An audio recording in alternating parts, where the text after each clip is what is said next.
Good morning and welcome to my left ear / Opinions Unlimited. I'm Carrie Freeman and my co-host Petey should show up any minute. Come here, Pete.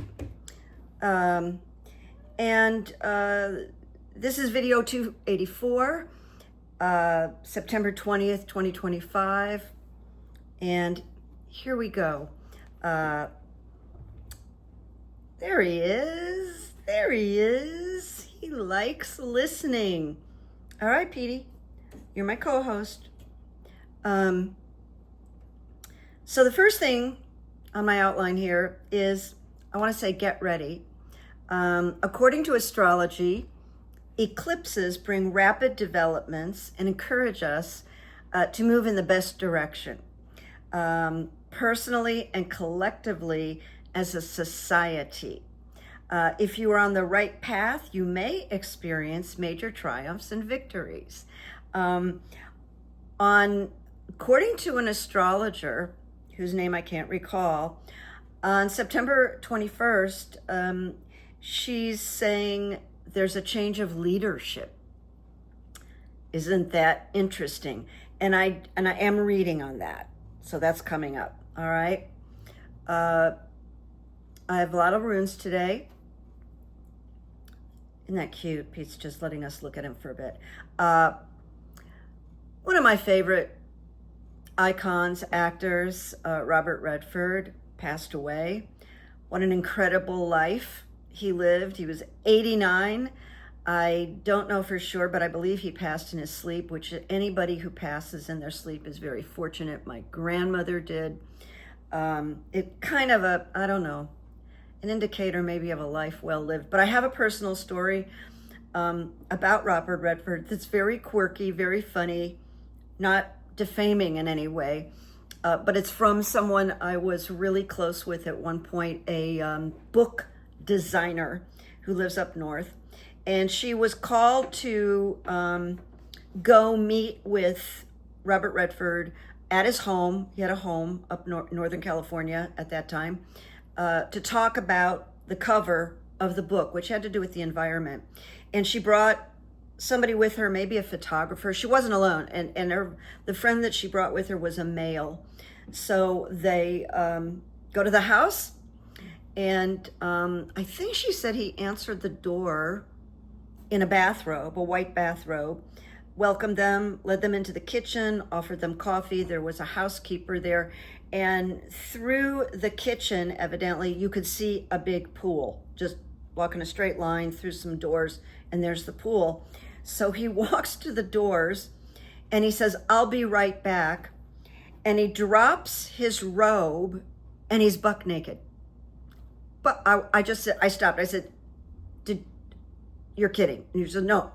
And he jumped into the pool. He did 3 or 4 laps, came back, put the robe on, and was ready to have the meeting. And I went, that's an astounding story. And she had, there was a woman in the kitchen, housekeeper, there was a man with her. So it wasn't that kind of lascivious, thing that he did, but it was quirky. And it kind of showed me, oh, he was kind of quirky. Interesting story. Anyway, I loved him. I loved a lot of his movies. And when I saw The Way We Were, I remember sobbing at the end of the movie. I mean, sobbing. All right. I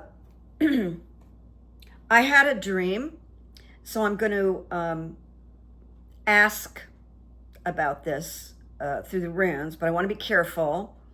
Algorithms and all that kind of stuff. And the dream, it was like a message dream, and it told me that a man with yellow hair will be found in his bed, deceased. Okay? So, whoa, all right. So the runes, I asked them exactly that question, which I don't want to repeat because of algorithms and stuff. So it's very interesting. I asked if this is going to happen, finding this person in his bed before January of 2026 specifically. So I got interesting responses. I got the rune of fertility, which is new beginnings. And it's akin to the moon, the intuitive part of our nature towards its urge towards harmonizing and adjusting in the sphere of relationships. Drawing this rune may mark a time of joyful deliverance. That would be for many of us, not all of us. It is a rune of great power. And it says, I now have the strength to achieve completion or resolution, which opens our new beginnings. It's also a signal of the emergence of a very closed, cut off condition or state of being, but it's an emergence, like what was closed kind of opens. And it says, as we resolve and clear away the old, we are released from that closed state. And we may be releasing a relationship, a habit, or a rut, but it's the limitless energy of the seed. Changes in the offing. You know, my screen blew up on me because I moved the wrong way. Changes in the offing. And remember that that's a PD here, that it takes time for the energy of the seed to be released. So first there will be shock and awe, but it says be prepared and centered for this and await this deliverance of freedom, I think, maybe democracy, with calm certainty. Well, then I got signals reversed. It suggests that we may be concerned over what appears to be failed communication or a lack of clarity. Well, certainly that's going on right now. But it says, remember that what is happening is timely to our process. So if the well is clogged, this is the moment for cleansing. And it says cleansing out the old. Then I got the rune of opening.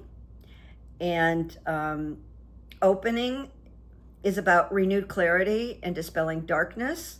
And it's a rune of what they call morning activities, new activities.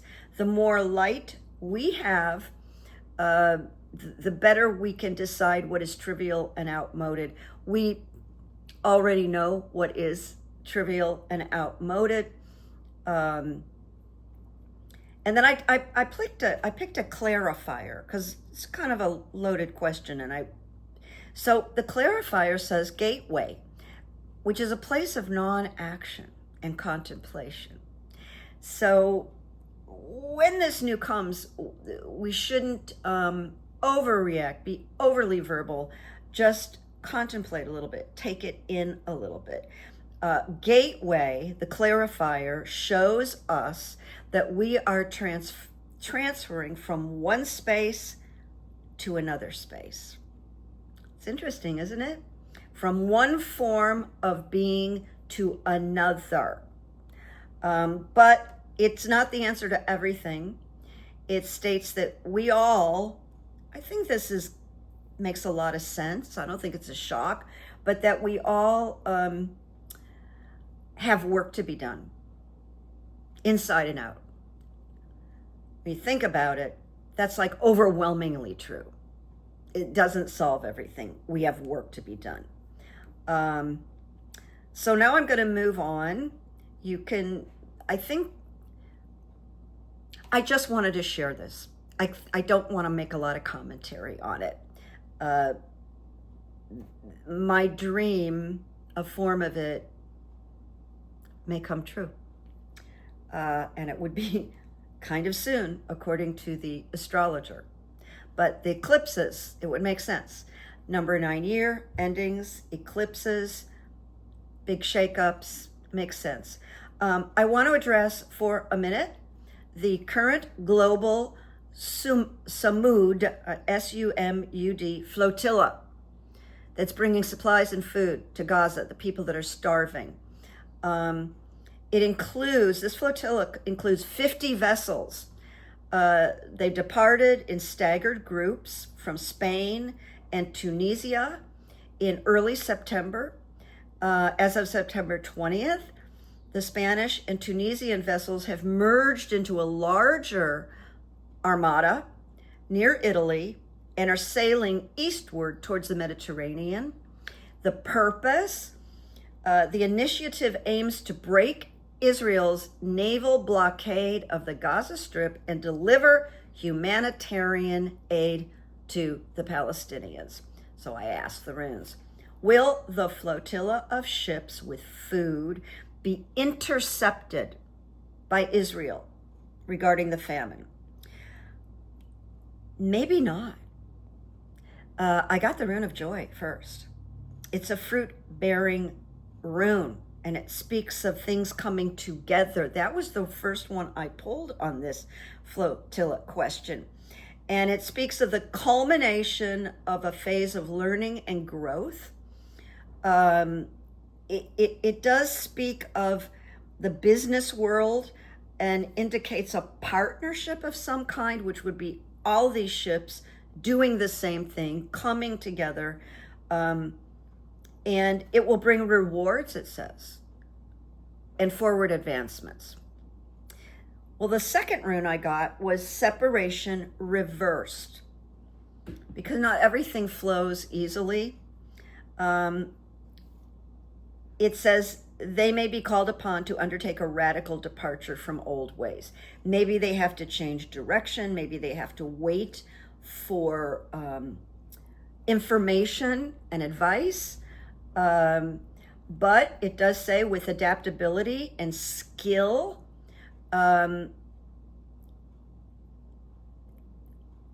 it's still positive. There might be a wait or a redirection, okay? Because the third rune I got was, again, the rune of joy. The rune of light and joy. Make that your plan and goals are in alignment with one another. Well, this is an alignment to save a whole bunch of people from starving to death. It's so painful to think about it. And the rune also indicates a partnering of some kind will bring rewards. And I think 50 ships is unbelievable. Talk about a partnership, right? Moving on, covering a lot today. I just read this about Starbucks, and I didn't realize, I'm just going to admit to you, I didn't realize that some Starbucks were going to offer a Charlie Cook drink. I thought they were going to offer and refuse to do it, but no, evidently, a patron went to a Starbucks this morning. I don't know what town it was in. I apologize about that. And ordered Charlie Kirk's favorite drink, which I guess they had on the menu, which was a mint majesty with honey. I don't know what that is. When the person's cup came, it was marked with the word loser. I got a Starbucks cup once that said, "We love seeing you." A little different than loser. And Starbucks had to shut down. That Starbucks had to shut down. It got so many, people just revolted about the story. So they shut down. Now, they said, this article said nothing about the Starbucks employee that wrote that. Poor person, that they wrote what was in their heart, and all hell broke loose. Probably shouldn't have done it, right? Probably shouldn't have done it. I wouldn't go to my local Starbucks if they offered that drink. I would just not go there anymore, personally. I make my own coffee, and it's really good. But I do go to Starbucks for their hot chocolate, which I love. And I'll just tell you, I get a grande hot chocolate, which is the medium, and I have them add 1 extra pump of chocolate and 1 pump of vanilla, and it's the best hot chocolate I've ever had. In fact, I'm going to get one today. All right. Now I'm going to move on to something that really hurt, was the elimination of Jimmy Kimmel's show, which they are saying it's on hold. But I know within 24 hours, I saw video of workers cleaning out the Jimmy Kimmel soundstage. And it's like, ugh.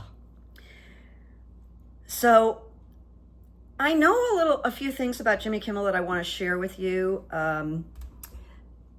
because I live in California and I work now on the fringes, and sometimes I work on award shows, and I have friends. I'm told stories from very reputable people.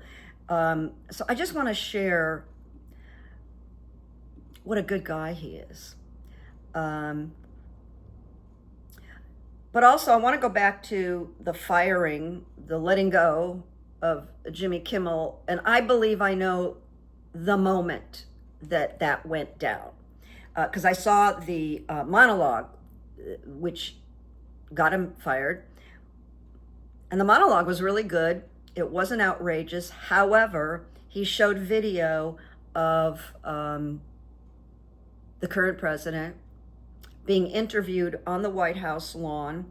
And you couldn't see the reporter. The reporter said, and I think he called him Sir, Mr. President, whatever, very respectful, and said, look, we just had a tragedy. How are you doing? And Trump said, I think I'm doing really well, but really look at the ballroom being erected. And there's a tree cut down, and he just goes off on the ballroom and dismisses the question about Charlie Kirk, who was, who got the flag at half-mast. And then also Trump, who just went on and on about how much he loved Charlie Kirk and he was like a son, did not attend the memorial for Charlie Kirk. But the moment that video makes Trump look demented, shallow, uncaring, narcissistic, it's really amazing how awful that video. And Trump hated the video, hated that Jimmy Kimmel. And Jimmy did a really good introduction about how upset and devastated Trump has been about Charlie Kirk, because it was like a son. And then he showed the video, which showed that he didn't give a shiat. So that's the moment that got Donald Trump, like, send them to the gallows, get rid of him. And then he really, really was so excited about being able to reap this on Jimmy Kimmel. So in 24 hours, Jimmy Kimmel's life just changed. So I want to share with you just a few stories. I used to work on the Oscar telecast, and maybe I did, over the years, maybe I did like 15 shows. So that means I was there every Friday, Saturday, and part of Sunday. I was in the auditorium. I was reading off of the teleprompter. I was pretending to be, I don't know, Helen Mirren. They go, oh, come on, we need Helen Mirren up here, and it would be me. And I would do intros with, sometimes famous people came in to rehearse. It was a lot of fun, long days. But the one Oscar that I didn't work on, Jimmy Kimmel hosted. So friends of mine that work on the show said that on the Saturday of rehearsal, Jimmy, at his own expense,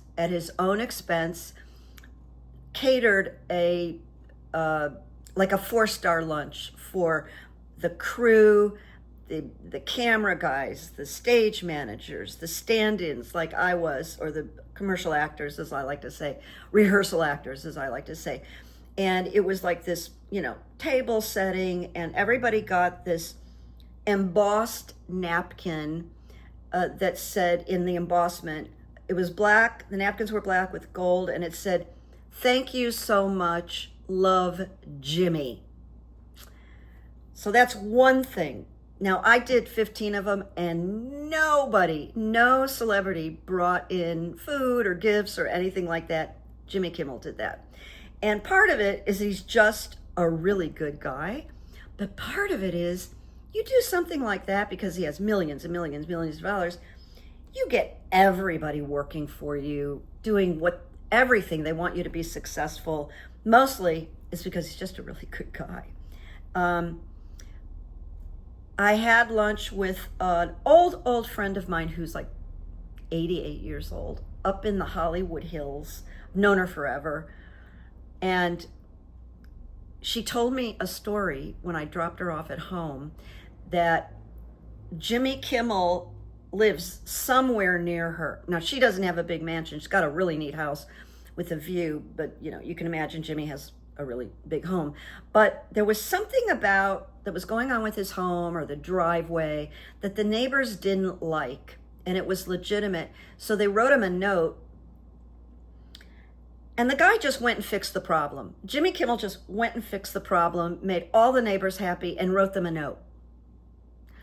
You don't hear that story very often, do you? Yeah, and she said everybody loves him. And he invited people to a barbecue at his house. She didn't go. I would have gone. That's another story.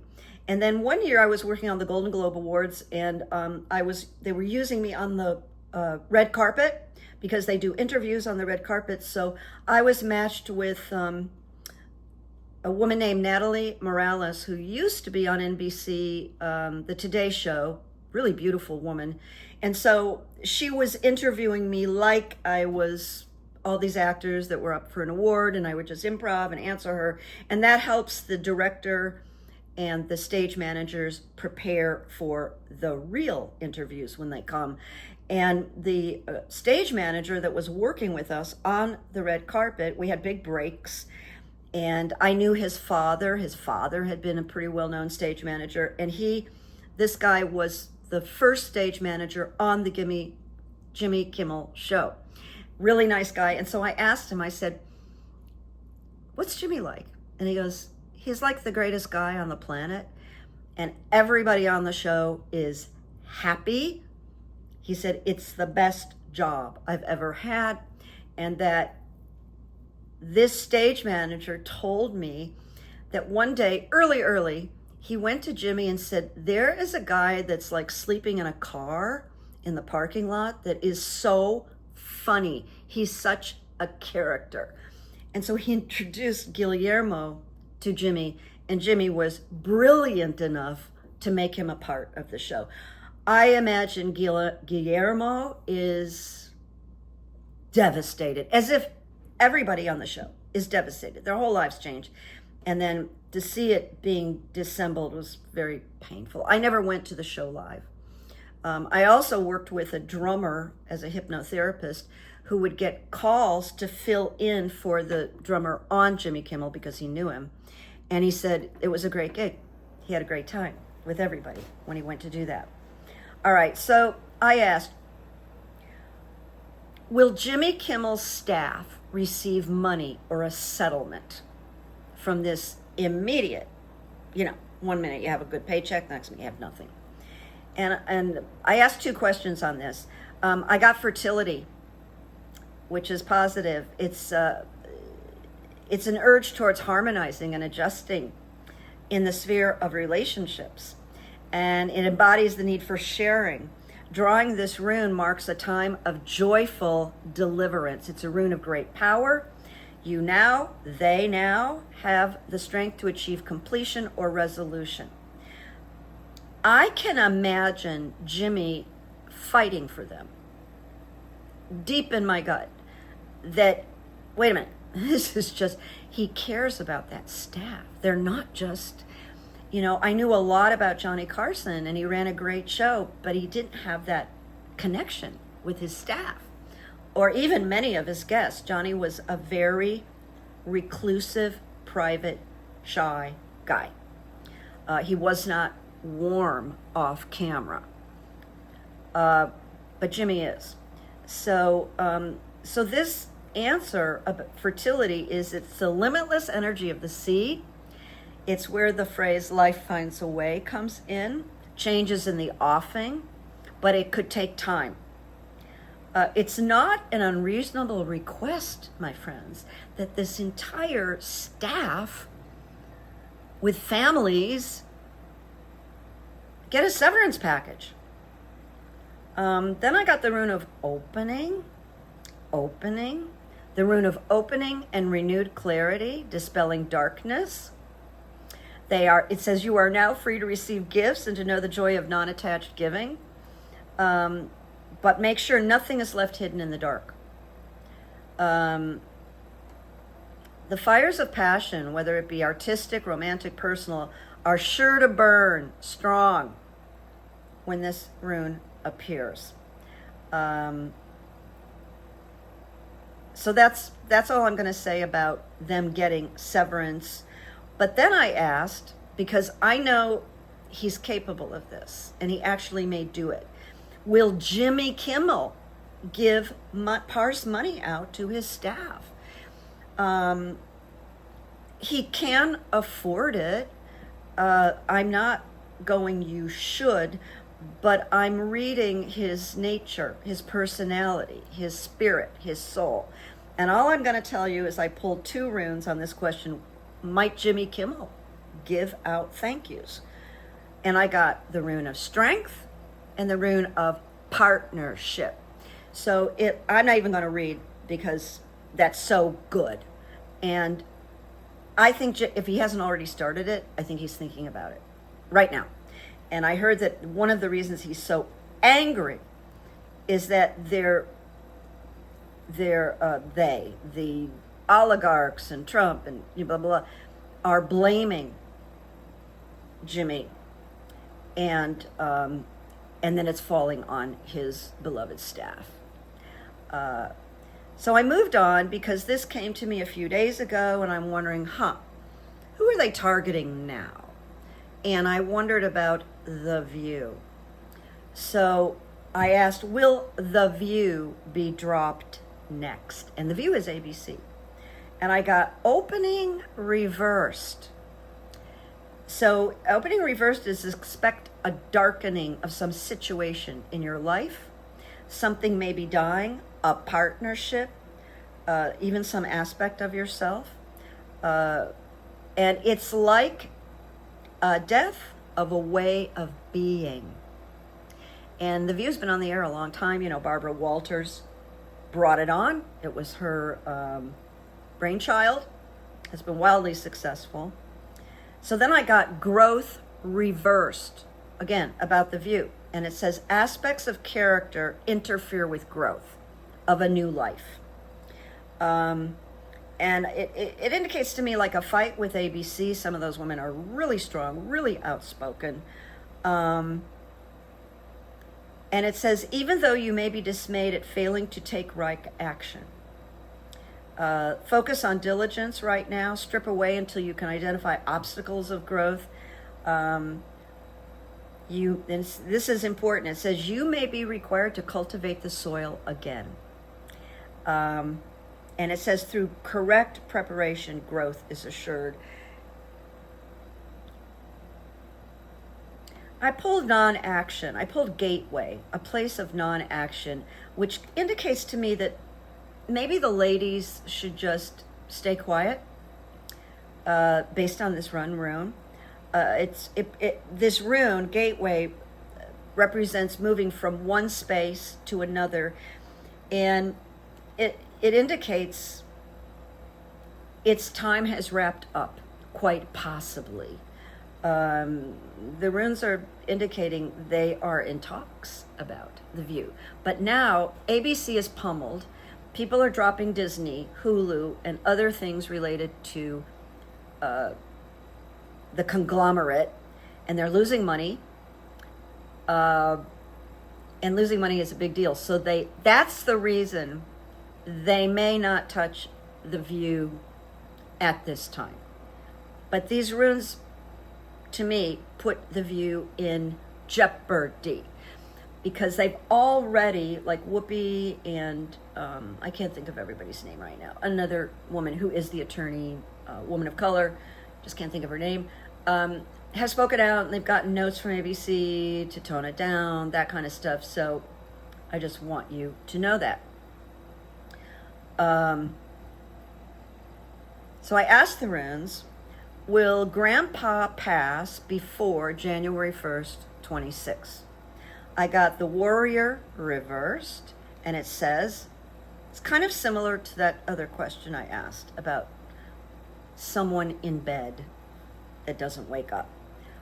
Life force can leak out or spill. Do not grieve. Know that it has fulfilled its term. A matter of trust and confidence are issue here. Then I got joy reversed. And I'm just going to give you one sentence. A difficult passage may be at hand. Then the last rune I got was signals. This is the messenger rune. And when the messenger rune comes up, whether it's, reverted or upright, it's of great import and will bring change. Not money change. And the change is not comfortable, but it is coming. So change is upon us. And as we react and interact with that change, we grow and we move forward. So compare those two messages, okay? About the man with the yellow hair and grandpa. Now I'm moving on. Patel testified in front of the Senate and the House, and it was a huge failure. It was just a terrible failure. And Senator Maria Cantwell publicly called Cash. She just said, "You are a charlatan." Just said it to his face. And here's something interesting. I'm feeling pretty confident the name Dylan Roof is familiar to you. Dylan, I didn't even look to see if he's still alive. I think he is alive, but I don't know for sure, and I'm admitting that to you. American white supremacist and neo-Nazi who penetrated the Charlton church shooting during a Bible study in June 2015 at Emmanuel African Methodist Episcopal Church in Charleston, South Carolina. And Dylan Roof killed 9 black people. That Charlie Kirk, the head of the FBI, had no idea. Most people would say, yeah, I know Dylan. Wasn't he one of those shooters? Something vague. He knew nothing. He knew nothing of Dylan Roof. And he sat there with a lot of note cards, like cliff notes, trying to be prepared for these questions. And he just wasn't. Pretty sure he lied. Now, I don't know about you, but I really like Jasmine Crockett. She's just got lots of moxie. And she's very smart. And she had been called over and over like dumb, low IQ, and of course she's a black woman, by the president. Well, Jasmine went out and did a little research, and she got hold of the felon's SAT scores for college entry. And he scored just above failing. I mean, he scored at the bottom of the academic ladder, and she brought the receipts. You gotta love her. I think I already told you about the Charlie Kirk, his drink, and now the Starbucks is shut down. I think I repeated that, and I apologize that. So now we're moving on to good evidence. Found out yesterday there are a lot of retirements expected in Congress, the House. 17 Republicans appear to be retiring, and only about 7 Democrats. It just looks so good for the Democrats. Now, what I've noticed recently is Democrat House representatives are now talking out loud. They're saying it out loud. Well, when we take back the House, they're saying it with a lot of confidence. And they're saying it a lot. I just heard Eric Swalwell say it. And I love, because every time they do that very kind of casually, matter-of-factly, confidently, they're really punching the Republicans in the gut, scaring them, because the Republicans know it's true.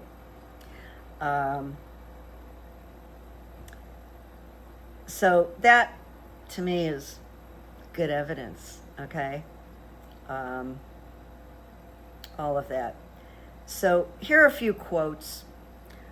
This is an older quote by Jon Stewart of The Daily Show.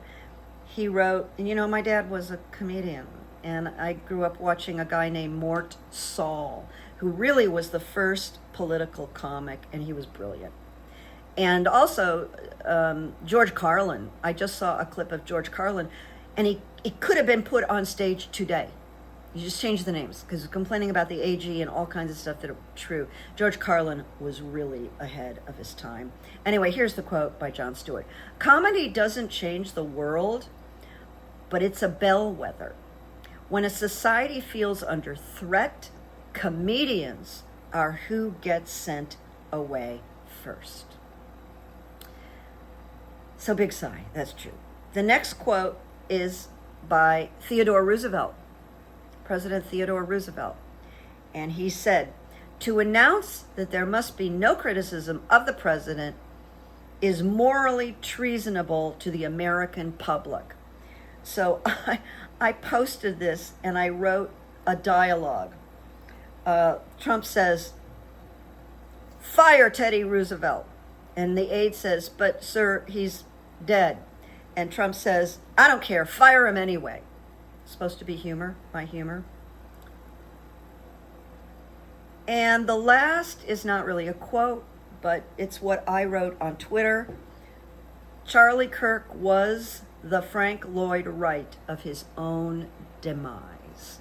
He had a lot to do with his own ending. Someone else pulled a trigger, made the plans, but he really riled up a lot of people. So I didn't know if I'd get all this in today, but I did. And I'll be back. Thanks for your patience. I've been super busy trying to organize the readings and my schedule. And it's been a little challenging, but I'm kind of getting into a groove now. So I will talk to you soon. And whoever is still here, this is something I should have said at the beginning. Please please leave a note, and please subscribe to my left ear. And it helps me grow. And I now am offering psychic coaching, and I've been doing a lot of it the past couple of weeks, and it's been really great. And it's available, and the cheat sheet of how it works and the charges is in my posts section. So you can open that up and look at it. And you can, how you book it is you just email me. It's that simple. And I'll tell you my schedule, and we'll lock it in, okay?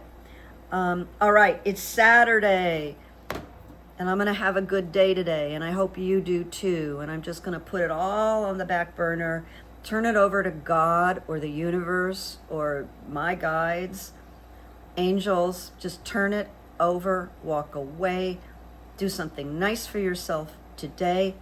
And I just want to remind everybody that high anxiety is anticipation of the future.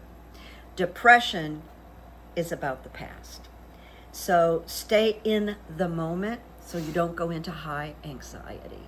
Things change, things are changing, but it peaks before things change. Okay, have a good day. Look for good evidence, eat some good food, and try to laugh at least once today.